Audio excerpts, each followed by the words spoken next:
Hey guys, today I got a little different type of video for you. I thought I'd show you a heater I just bought for in the garage here. I'm not usually in the garage during the winter, but during the fall and the spring it gets kind of cold. Like right now it's about 46 outside and the garage is holding on to about 62 right now. And I just got that burner on medium right now. And I thought I'd kind of like a video review in a way, and showing you guys what kind of heat I've been using here in the garage. It seems to be working pretty good. I'll fire up the other burner here in a minute. What I like about this type of heaters, it's a radiant heat.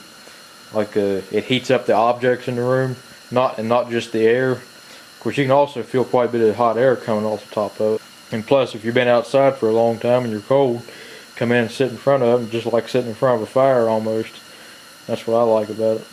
This is a Dynaglow brand. It's a 30,000 BTU with both burners on high. I'll put a link in the description to where I bought it from. And it just sits on top of a regular old 20-pound propane tank, like a grill for a grill. And with one burner on low, it's 9,000 BTU, and it'll burn for 48 hours. With one burner on medium, like it is right now, it's 13,000 BTU, and it'll burn 33 hours. And with one burner on high, it's 15,000 BTU and it'll burn for 28 hours. With both burners burning on low, it's 18,000 BTU and it'll burn for 24 hours. With both burners on medium, it's 26,000 BTU, it'll burn for 16 hours. And with both of them on high, it's 30,000 BTU and it'll burn for 14 hours on a full tank.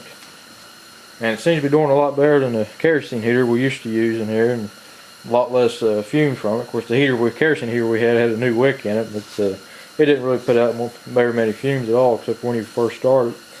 But this starts faster. You got almost instant heat with one of these, and plus you can turn it on or off without having to worry about fumes or anything.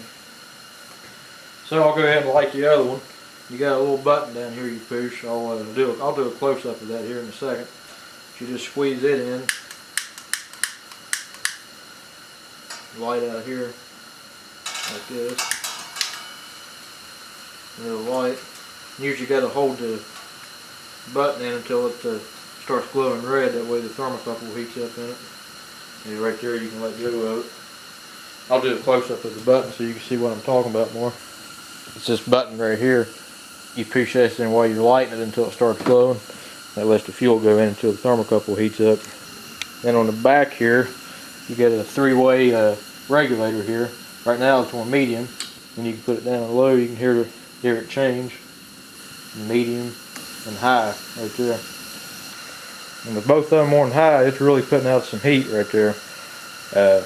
Now, if you'll notice, I got like a propane bottle sitting here and some other stuff. This is not where I run it. I'm just doing a quick video here to show you how it does, but you don't want no gas cans or anything like that around, especially in a garage like this, and you don't want to be spraying carburetor cleaner or anything like that around here. It's very dangerous. And to turn it off, you can either turn the valve off on the tank and or the regulator here. I'm going to shut it off here.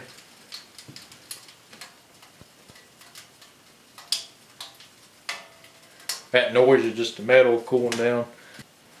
And I'll let it cool down and I'll light the other one back up.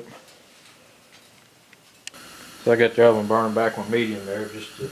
That's about all you need in the garage like this, just to keep the chill off. I'm not one that has to have the temperature regulated at 80 degrees during the winter time or anything.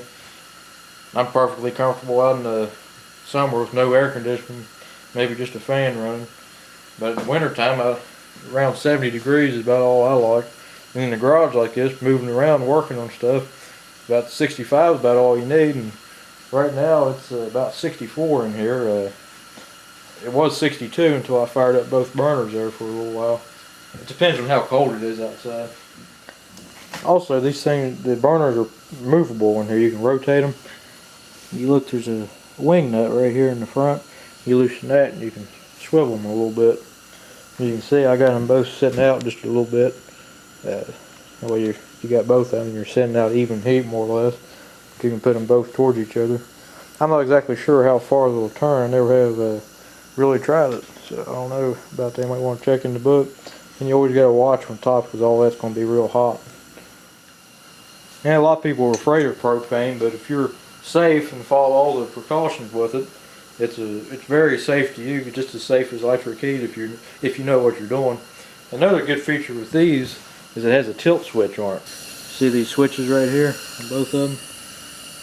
It hooks in series to the thermocouple, so if it gets knocked over or if you bump it or try to carry it while it's on, it'll shut off. That way you don't have to worry about nothing bumping up against it or anything. It's a safety feature.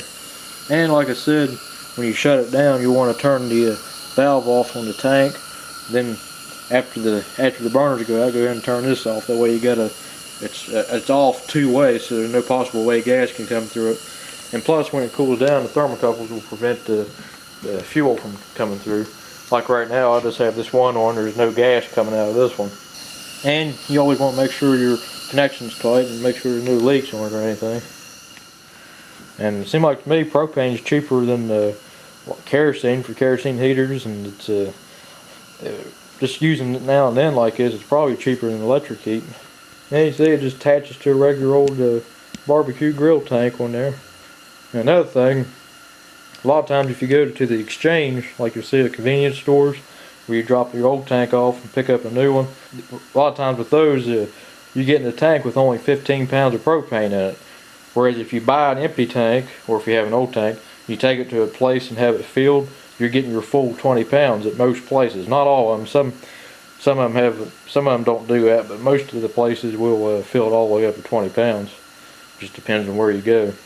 So I think it's better to have a tank filled than do the exchange, but it costs the same and you're getting 5 more pounds. So you're getting a full tank when you have it filled. But if you're in an emergency situation where the power's out and you need a tank, go ahead and exchange it for one if you can get to that before you can get to a place that fills them. And on the box it says it heats up to a 25-foot square radius.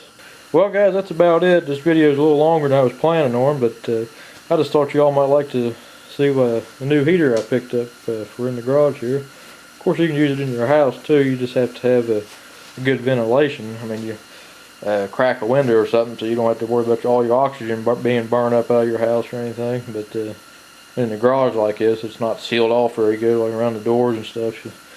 There's cracks and stuff, but so you always having, plus you're always coming in and out of the garage, so you're bringing in fresh air every time. So that's just something you got to be careful with. You may not want to burn it when you're asleep or something. But well guys, that's about it. Just thought I'd make a video on this. If you got any questions or comments, leave a comment below or send me a message and I'll get back to you as soon as I can. So thanks for watching.